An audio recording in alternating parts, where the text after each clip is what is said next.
Halo kaum intelektual sekalian, wow gila gila gila gila, luar binasa. Jadi guys, lagi viral di media sosial di mana ada seorang wanita keturunan Tionghoa atau Cindo dan beragama Kristen diduga dicoret dari daftar anggota Paskibraka, padahal nilainya tinggi. Nah, yang jadi pertanyaan, kenapa dicoret? Apakah karena beragama Kristen gitu? Apakah karena minoritas gitu? Apakah karena Tionghoa gitu? Apakah karena Cina, udah Cina, agama Kristen lagi? Apakah itu alasannya? Bagaimana fakta yang sebenarnya? Jadi di media sosial itu simpang siur ya beritanya. Ada yang mengatakan alasannya itu karena si keturunan daripada Tionghoa ini nggak ngerti bahasa daerah gitu. Padahal kan tes untuk masuk Paskibraka itu nggak ada tuh tes bahasa daerah. Ngapain coba? Kan pakai bahasa Indonesia. Emang pada saat upacara itu pakai bahasa daerah enggak kan? Emang menghormat bendera itu pakai bahasa daerah? Enggak juga kan? Jadi ada semacam alasan yang dibuat-buat gitu. Lalu bagaimana tanggapan daripada netizen? Netizen itu pro dan kontra. Ada yang mendukung, ada yang mengatakan, oh ini sebenarnya sudah sesuai dengan prosedur. Ada yang mengatakan, oh ini sebenarnya karena rasis gitu ya. Jadi di video ini saya akan bongkar sampai ke akar-akarnya.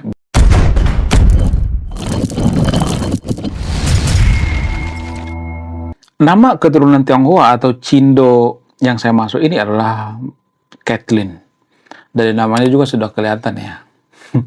Kelihatan keren maksudnya, Kathleen. Nah, yang jadi pertanyaan, ini pertanyaan yang menurut saya itu sangat-sangat menarik sekali. Apa itu? Biasanya orang Tionghoa itu, Cindo itu, sekolahnya itu di sekolah swasta. Kalau nggak di sekolah Katolik, di sekolah agama Buddha, ya, dan lain sebagainya. Tapi tumben-tumbenan gitu ya. Ada warga Tionghoa atau Cindo yang sekolah di sekolah negeri. Ini kan ada semacam pertanyaan gitu ya. Kok bisa gitu? Ada semacam keanehan gitu. Kok bisa? Apa alasannya? Jadi ternyata si Kathleen ini orang yang sangat berprestasi guys. Mulai dari SMP sudah mengikuti yang namanya Olimpiade. Nah, kejadiannya di mana? Kronologinya gimana? Kejadiannya itu di Sulsel. Lagi-lagi Sulsel banyak masalah ya. Saya melihat Sulsel ini banyak masalah ya. Terutama masalah keagamaan gitu ya. Banyak banget ya. Ya. Kemudian bagaimana kronologinya? Jadi guys, ternyata yang dikirimkan salah satu sekolah yang ada di Sulsel, perwakilan Sulsel itu ada 3 orang gitu ya. Jadi satu-satunya Cindo itu adalah si Kathleen ini.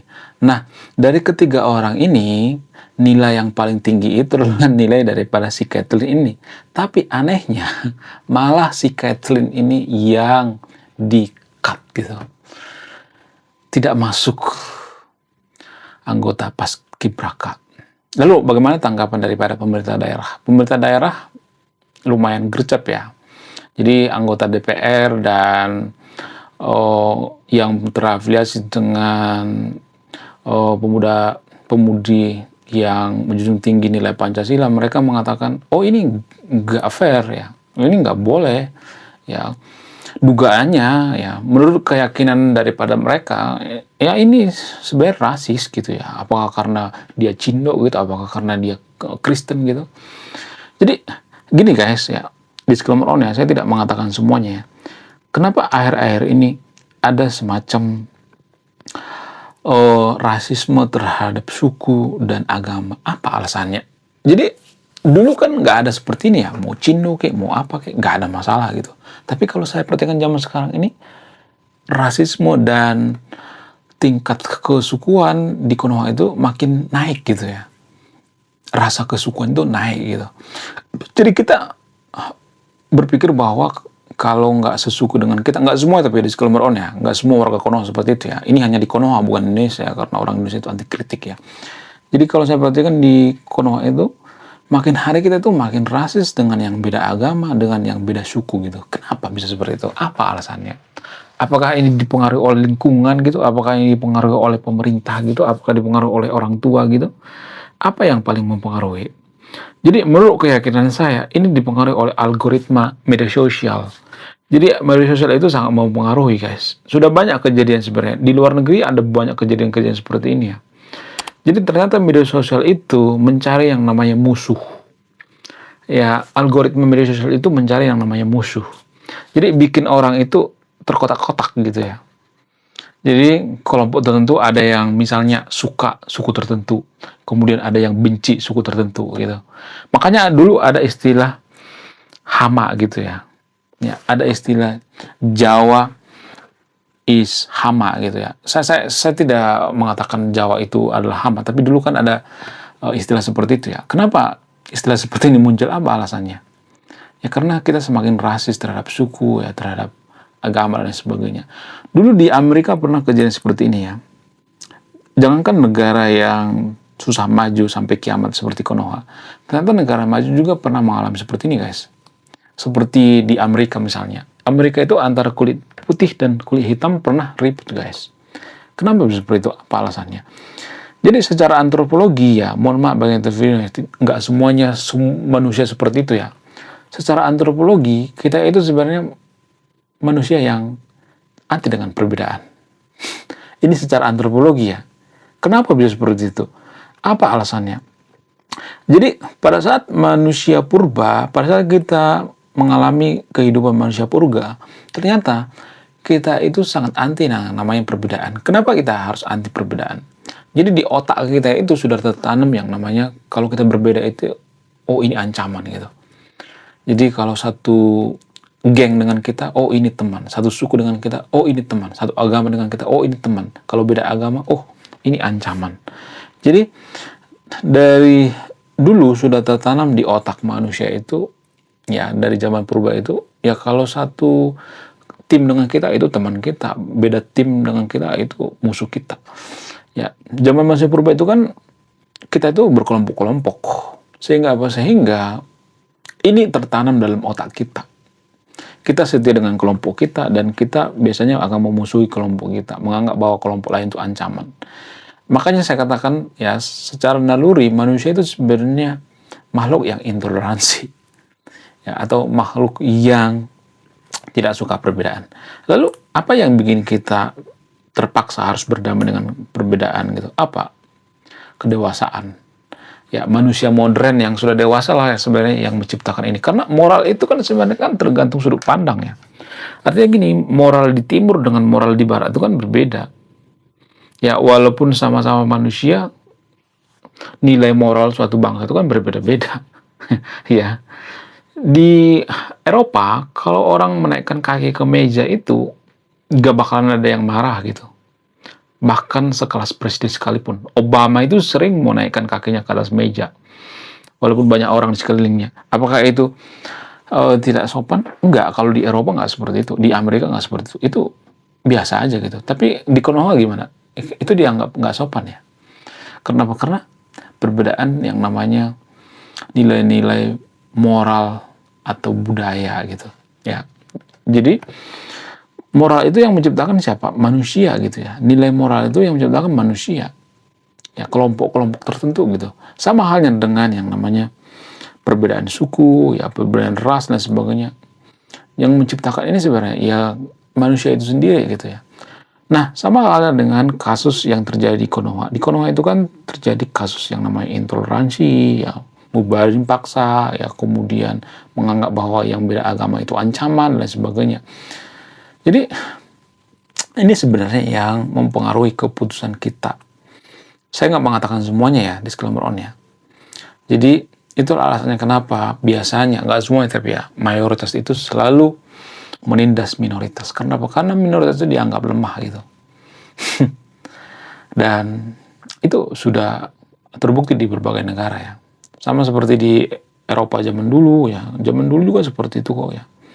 Kemudian di Amerika juga gitu ya, kulit hitam dan kulit putih, karena kulit putih itu lebih banyak, kulit hitam itu lebih sedikit dianggap tidak bermoral dan sebagainya, sehingga ya kulit hitam ditindas. Tapi sekarang ini apakah mereka sudah berdamai? Yes, mereka sudah berdamai.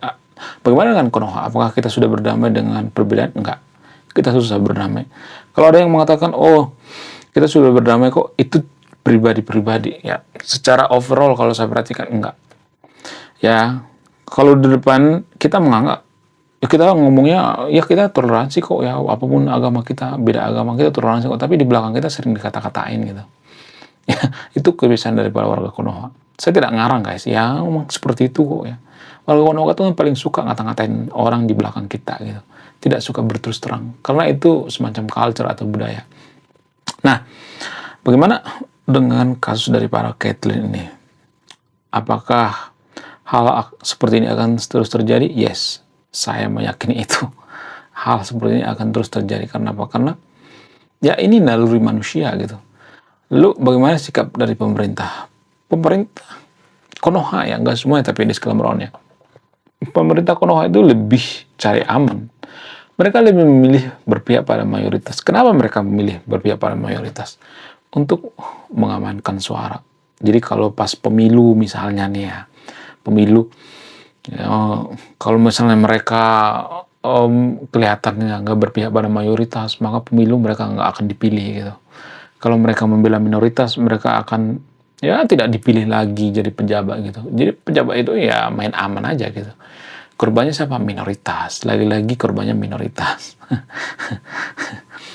Ya, begitulah guys ya. Jadi Anda tidak akan tahu seberapa pedihnya hidup jadi minoritas di agama mayoritas atau di negara mayoritas. Nggak bakal tahu. Jadi orang-orang yang sudah pernah merantau ke luar negeri, ya ada banyak itu ya warga Konoha yang sudah pernah merantau ke luar negeri, hidup di Amerika, 3 tahun atau 5 tahun aja ya hidup di Amerika. Pasti mereka berpikir, oh ternyata begini ya rasanya jadi minoritas. Ada banyak kok warga Konoha yang pernah mengalami hidup jadi minoritas seperti Pak Islah Barawi, Pak Gugun Gumilar gitu ya. Pak Gugun Gumilar itu staf sus daripada Kemenak. Nah, apakah ini alasan daripada Pak Gugun Gumilar ini toleransi terhadap yang beda agama? Yes, karena dia pernah mengalami hidup di Amerika. Pak Islah Barawi juga seperti itu, pernah luntang-lantung di Amerika. Dan ditolong oleh apa? Ditolong oleh gereja. Jadi banyak yang belum tahu ternyata Pak Islah Barawi juga pernah ditolong oleh gereja di Amerika. Jadi Anda tidak akan tahu gimana rasanya jadi minoritas kalau nggak pernah mengalami ya. Sama seperti yang dialami oleh saudara kita bernama Caitlyn ini. Ya semoga dia dapat keadilan. Mohon share video ini karena apa? Karena ini akan bikin negara kita tercerai-berai gitu, akan bikin Konoha bubar gitu. Kalau apa? Kalau ya terus-terusan Cindo itu diperlakukan tidak baik gitu ya. Ya, dikucilkan gitu. Ya kan? Menurut kalian gimana? Jadi mohon share video ini supaya apa? Supaya jangan terjadi hal-hal seperti ini. Semoga hal seperti ini enyah dari Konoha. Walaupun saya sangat skeptis ya. Ini pasti akan terjadi gitu ya. Karena ya di otak bawah sadar manusia itu kita itu sebenarnya ya dari dulu sangat benci yang namanya perbedaan. Dengan berat hati saya mengatakan seperti itu guys. Kita benci banget dengan yang namanya perbedaan.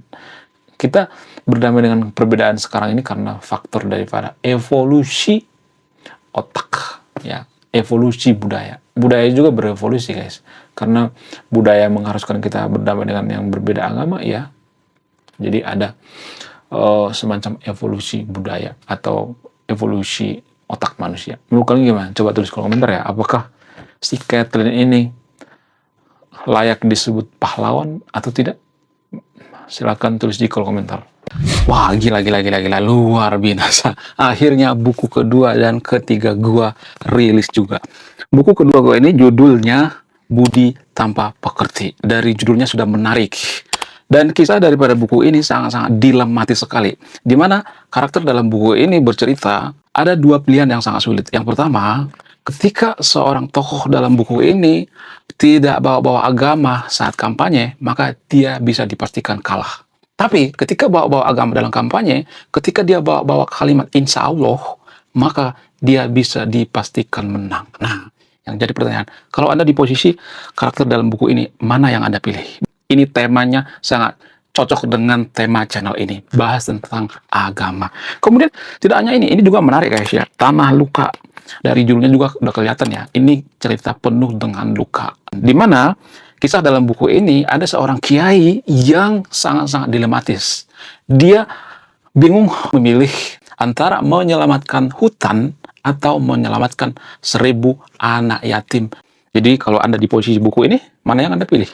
Nah, yang menarik dari kedua buku ini adalah menggunakan sudut pandang sastra Nobel. Kapan lagi ya kan baca buku yang setara dengan buku Nobel. Wow, luar biasa. Silahkan di check out sekarang juga.